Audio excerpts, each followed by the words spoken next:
Welcome to MCN and the launch of the 2025 Multistrada V4.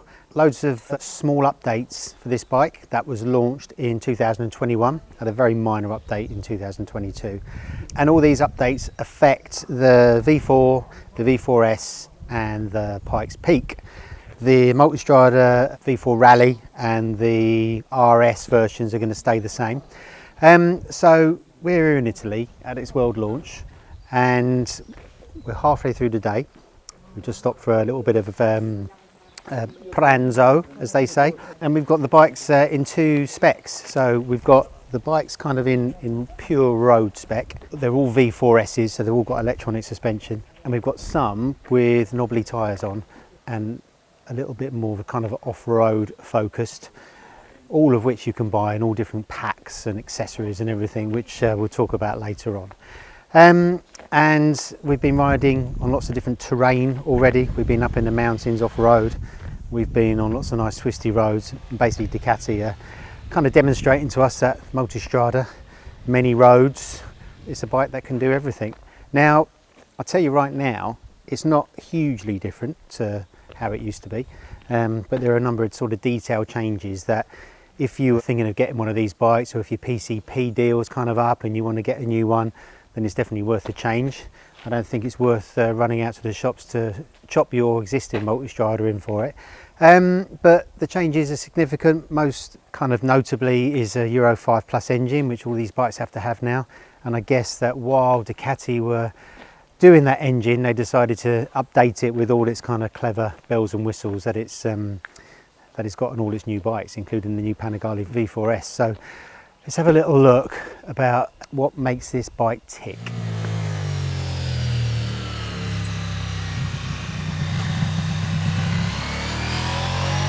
So here we've got a gaggle of Multistradas. I'm not sure what the collected noun is for Multistradas, but let's dive into the changes. So still got the V4 Gran Turismo engine, which has got 60,000 kilometre valve clearance check, so pretty good that. The power is about the same, 167 bhp. It's actually lost a brake horsepower with its Euro 5 updates.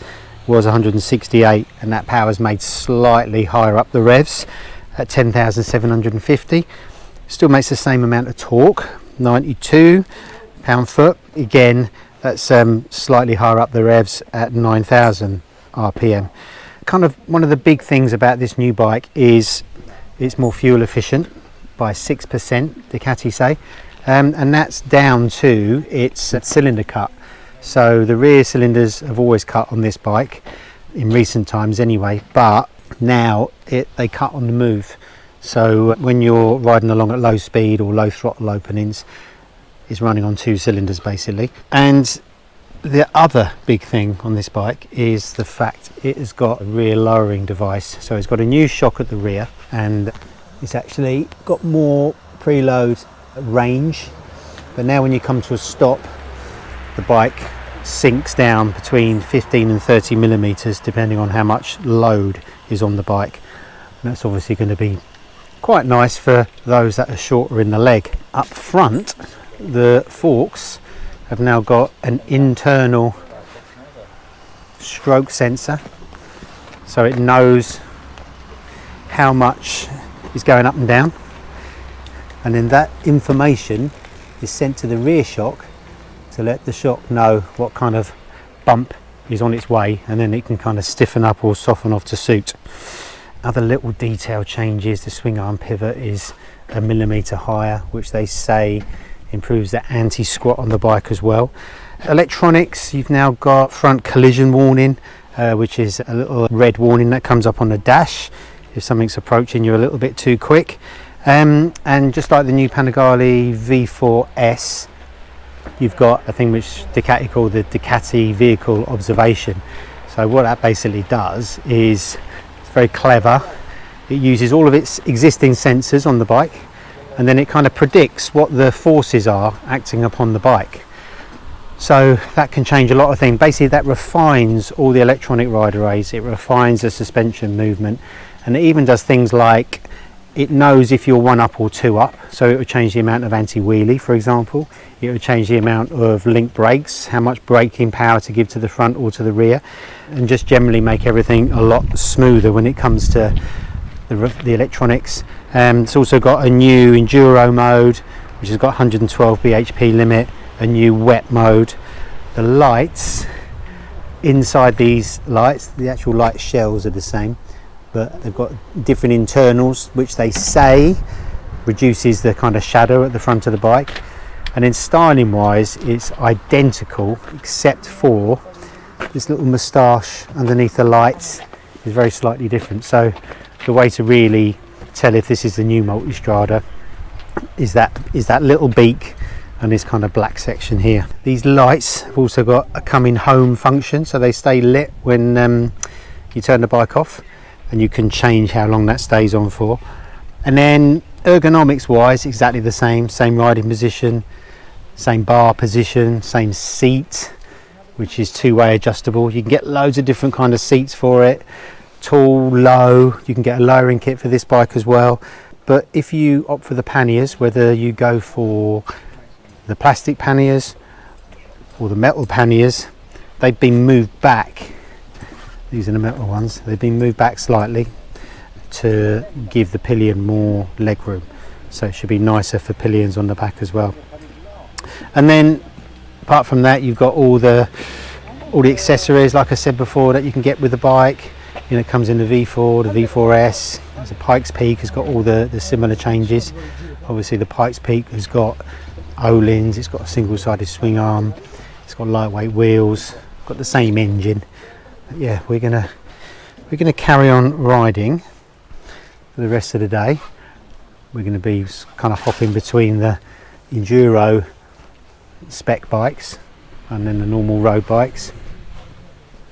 You can see the difference in tyres. These are Pirelli STRs, and then these at Scorpions, riding the Windsor Change. And when we get back, we gather my thoughts and give you a verdict. Arrivederci.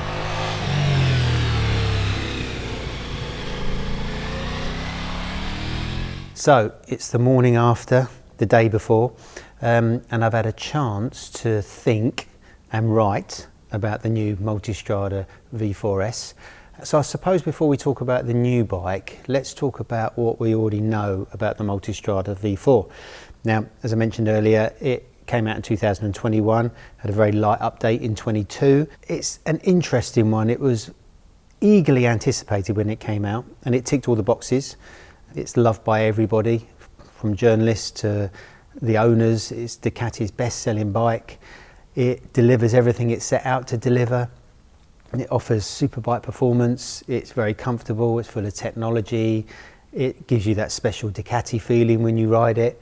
It's kind of tick, tick, tick, tick, tick, tick.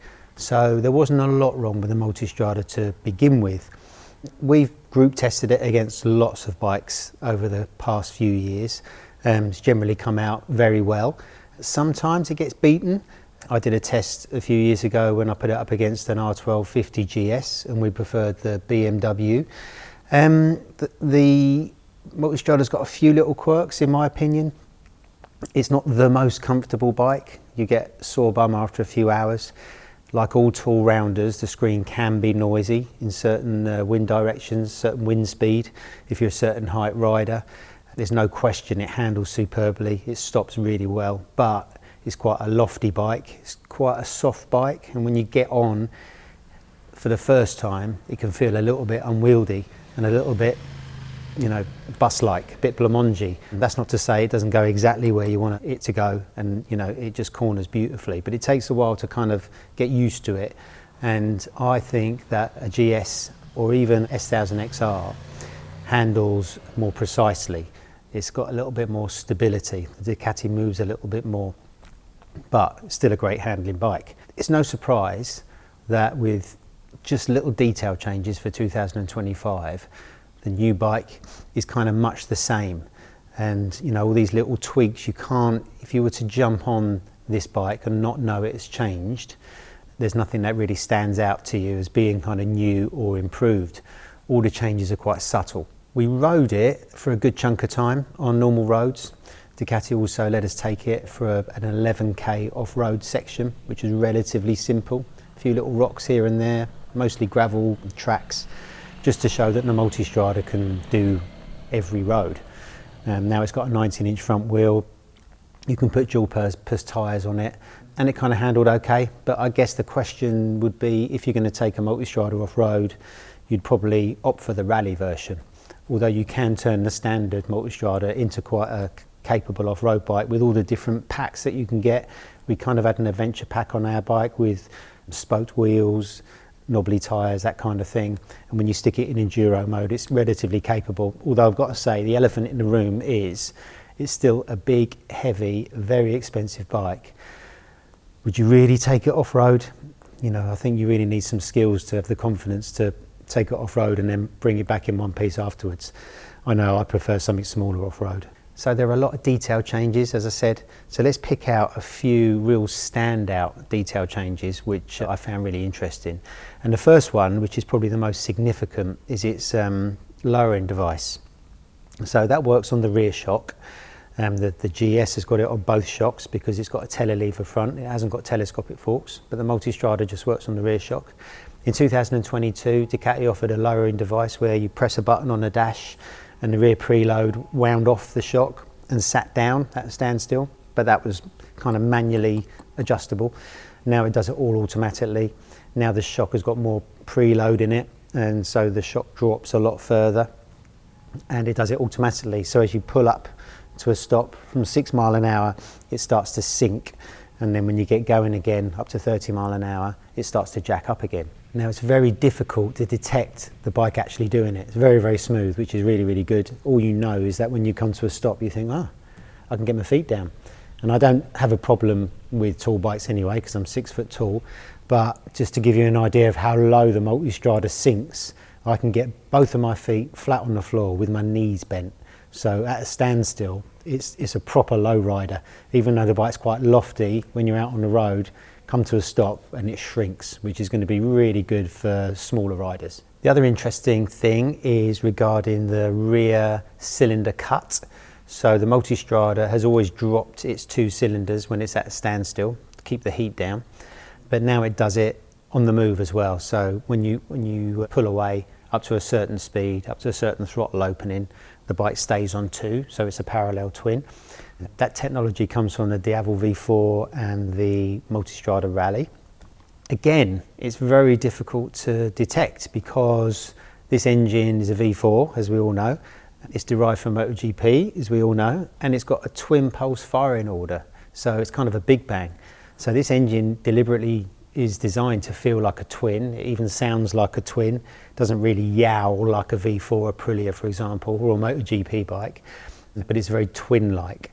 So when the bike does drop onto 2 cylinders, I couldn't detect it. And although the exhaust makes different noises, it always has done on the V4. I had a 2018 Panigale V4, and the engine gave the sense it was dropping onto 2 cylinders, but it was actually the exhaust valves, all that kind of stuff.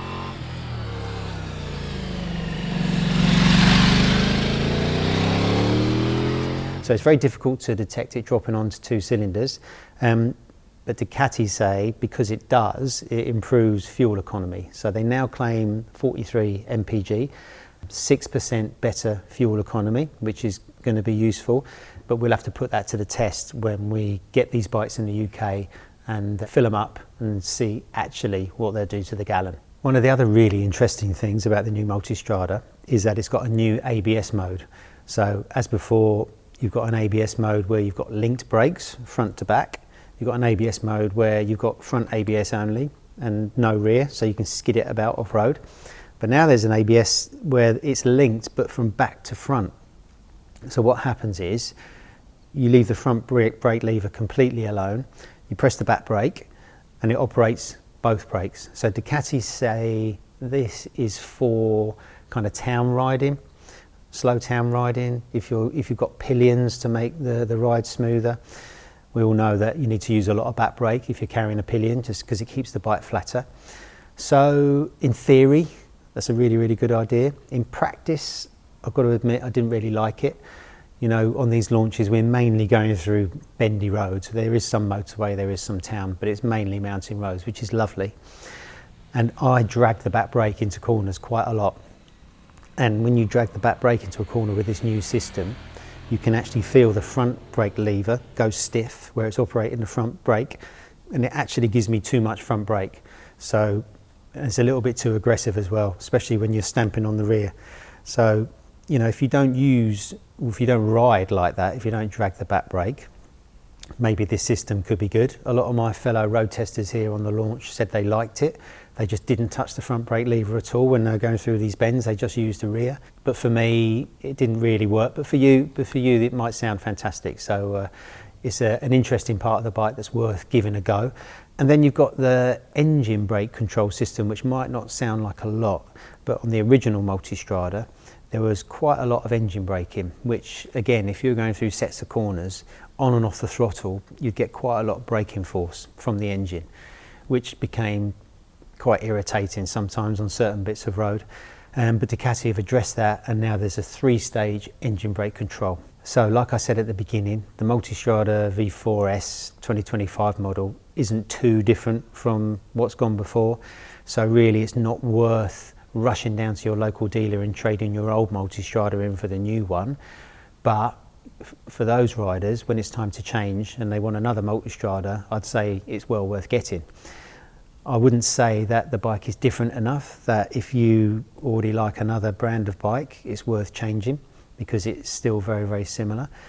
The Multistrada is still very expensive. I mean, now that it's moved from a 17-inch wheel from the old Twin to a 19 with this V4, it's kind of rubbing shoulders with different competition now. So where before it was a rival to the S1000 XR, Super Duke, 1290 GT, GSX S1000 GX, Versys 1000 or 1100, now it's in with the adventure bikes. So the Super Adventure S KTM, the Harley Davidson Pan America, the Tiger 1200 GT, the R1300 GS, V-Strom 1090 or 1050, all of those bikes, now it's kind of rubbing shoulders with them all. It's right in the middle, it can do everything. It is expensive, but it's very, very well built. It's very luxurious. It gives you that special Ducati feeling when you ride it. And although it's difficult to compare prices like for like, because all of these bikes come in such different specs and different packs and all the rest of it, yes, the Ducati is probably one of the more expensive. But if you've got the cash, you really want a Ducati that goes fast, that you can tour on and just do everything with, then it's going to be the bike for you. And it's very, very good. So, thank you very much for watching us here at Ducati's World Launch in Italy. I'm going to say arrivederci to you now, and thanks for watching, and stay tuned for more videos like this coming soon.